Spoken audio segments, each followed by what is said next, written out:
என்னது மீன் வாங்கிட்டு வந்திருக்குதியா? சால மீன் வாங்கிட்டு வந்திருக்கு. சூர மீனுக்கு உங்க கடல காணாது. இது என்னங்க உன நிக்கிறவள கிழிச்சு வச்சிருக்கேன்.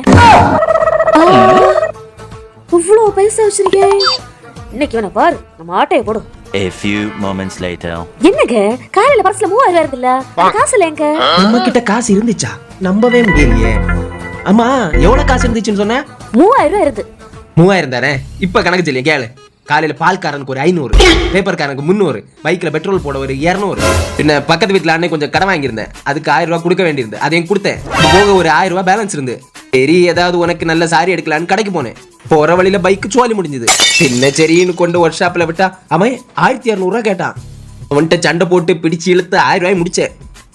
ஆனா 100 ரூபாய்க்கு காய்கறி வாங்கிட்டு வந்தனே, அப்ப 3100 ரூபாய் இருந்திருக்கும். அட கடவுளே, இந்த காசை நான் எடுத்தது கூட எனக்கு தெரியல. எப்படி உருட்டி சமாளிக்கணும் பாரு.